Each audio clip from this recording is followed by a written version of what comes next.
یا رسول اللہ۔ رواج ہوتا ہے نا، بعض بندوں کا مزاج ہو جاتا ہے، ہم ان کی طرف تو نسبت نہیں کرتے، لیکن ہم اپنے سماج کو دیکھیں تو ایک بندہ ایک نماز میں ایک مسجد سے چندہ مانگتا ہے، پھر دوسری مسجد میں چلا جاتا ہے، اگلی نماز ہوتی ہے تو تیسری مسجد میں چلا جاتا ہے۔ اور جس بندے کو ہم نے آج سے 10 سال پہلے دیکھا تھا نا، اس نے اپنی ایک مجبوری سامنے رکھی تھی کہ میری یہ مجبوری ہے، میرے پاس کچھ نہیں ہے، یا میری گھر میں یہ پریشانی ہے تو مجھے 2 یا 3 ہزار روپے کی ضرورت ہے۔ 10 سال کے بعد بھی اس کی وہ پریشانی اسی طرح ہی کھڑی ہے۔ وہ اس بندے کی 2-4 ہزار کی مجبوری اسی طرح 10 سال کے بعد بھی 1000 مسجدوں میں مانگا ہے، لیکن پھر بھی اسی طرح ہی ہے۔ اس میں ایک تو بندے کو عادت پڑ جاتی ہے مانگنے کی، اور دوسری وجہ ایک یہ بھی ہے، نبی کریم علیہ الصلوۃ والسلام نے فرمایا کہ اللہ پاک فرماتا ہے جو بندہ میرا دروازہ چھوڑ کے دوسروں کے سامنے ہاتھ پھیلاتا ہے نا، ہم مسجد میں آئے ہیں کس سے مانگنے کے لیے؟ سارے آنکھوں ہمیں یہ سبق یاد ہو جائے، کس سے مانگنے آئے ہیں؟ اللہ سے۔ اور یہاں اگر رب سے چھوڑ کے ہم دوسرے بندوں کی طرف دیکھیں گے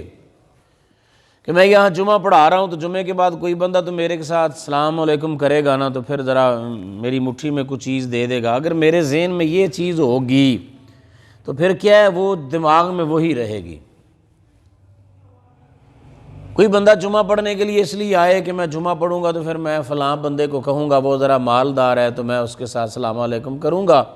وہ مجھے آٹے کے لیے پیسے دے دے گا، یا دال چاول کے لیے، کوئی راشن کے لیے پیسے وغیرہ دے دے گا، نیت یہ ہوگی۔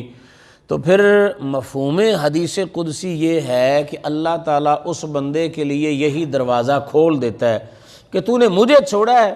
اور تو چلا گیا اس طرف، اب مانگتا پھر۔